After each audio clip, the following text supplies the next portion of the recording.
Ay wala lahat ng mga ipokritong congressman at congresswoman, ay mga nakanganga. At nakatutok lahat ay sa impeachment.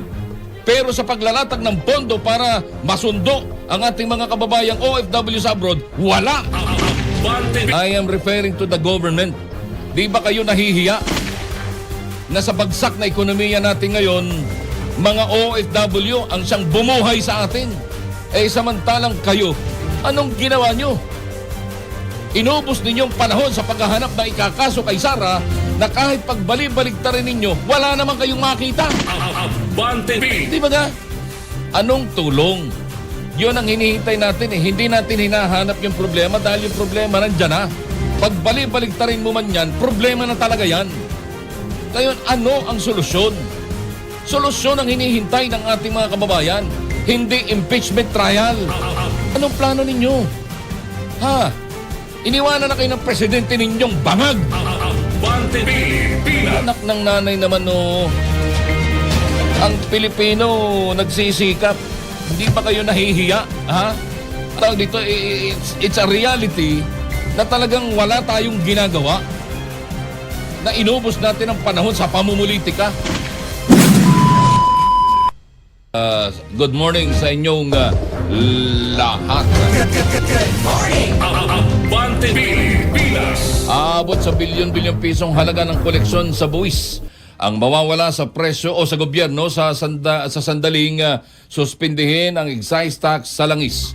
Sa pagdinig ng Senate Committee on Foreign Relations, sinabi ni Department of Energy Oil Industry Management Bureau Director Rino Abad na batay sa kanilang datos aabot sa 6 na bilyong piso ang mawawalang revenue tax kapag inalis ang excise tax sa diesel. Habang tinatayang 7.2 bilyong piso naman ang mawawala kapag inalis ang excise tax sa gasolina. Samantala, nakatakda namang magpatawag ng hiwalay na pagdinig ang Senate Committee on Ways and Means sa susunod na linggo para talakayin ang panukalang pagsuspende sa excise tax sa mga produktong petrolyo. Abante Pilipinas! Maaring totoo. Well, they are expert on this, mga kaabante. Maaring tama yung sinasabi nila that we might lost billion pesos in tax collection kung tatanggalin yung excise tax. Tama ho yun. Maaring tama yun. Pero ano ang gagawin natin? Anong gagawin natin para umandar ang ating ekonomiya? Kasi pag nagkataon, yung ating umaandar na ekonomiya ay naglalakad na ekonomiya ang kalalabasan. Abante Pilipinas! Kasi yung ibang mga jeep ay hindi na bibiyahe. Baka pati yung ating mga transport cooperative maapektuhan din.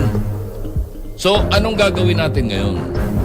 Will the government subsidize this sector para nang sa ganun ay patuloy silang makagulapa sa sitwasyon? Anong tulong? Yun ang hinihintay natin eh. Hindi natin hinahanap yung problema dahil yung problema nandyan na. Pagbali-baligtarin mo man yan, problema na talaga yan. Ngayon, ano ang solusyon? Solusyon ang hinihintay ng ating mga kababayan. Hindi impeachment trial. Abante Pilipinas! Ay wala lahat ng mga ipokritong congressman at congresswoman, ay mga nakanganga. At nakatutok lahat ay sa impeachment.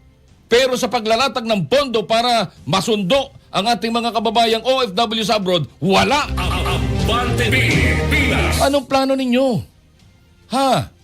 Iniwanan na kayo ng presidente ninyong bangag. Abante Pilipinas! Anak ng nanay naman ang Pilipino nagsisikap.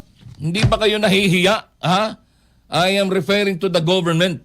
Di ba kayo nahihiya na sa bagsak na ekonomiya natin ngayon, mga OFW ang siyang bumuhay sa atin dahil sa kanilang mga remittances o padala. Samantalang kayo, anong ginawa nyo? Inubos ninyong panahon sa paghahanap na ikakaso kay Sara na kahit pagbali-baligtarin ninyo, wala naman kayong makita. Abante Pilipinas! Di ba nga?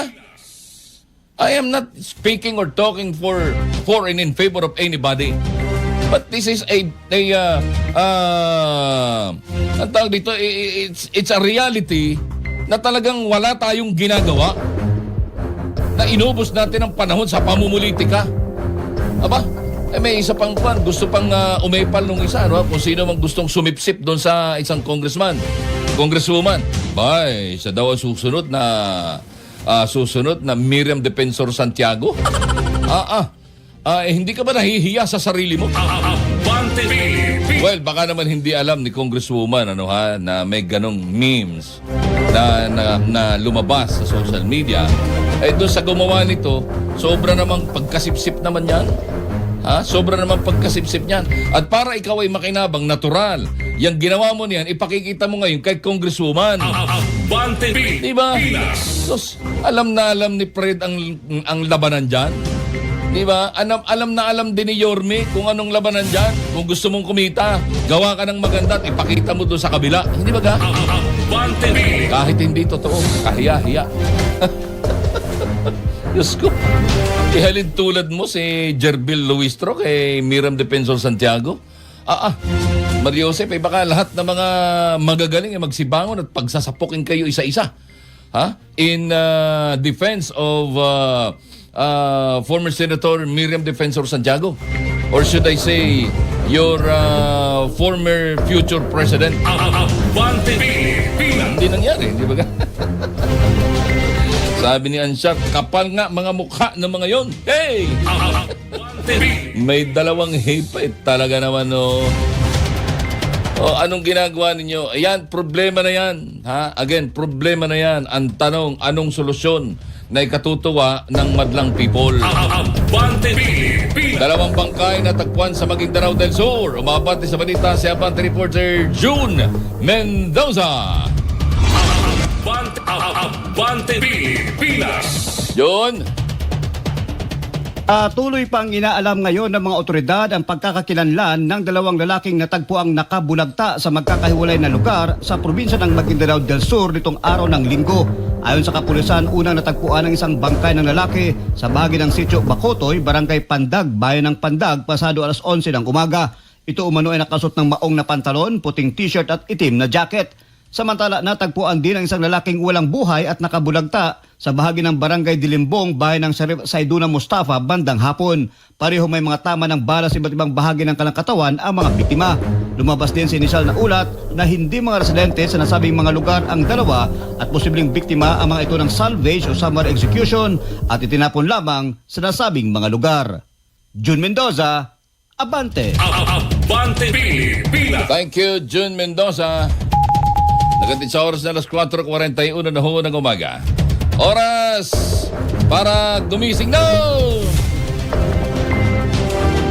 Kala mo may sponsorship, wala pa nga eh. Good morning. Sarap pa naman magkape ngayon. No? Tapos ihigop ka ng kape na, yung kape na ang pampatamis ay hindi naman asukal.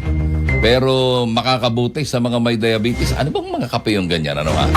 Sarap niya. Pilipinas. Oo, gustong malaman ng ating nasa mahigit 1 milyong followers kung ano yung mga kape na yan. Pilipinas. 4:42.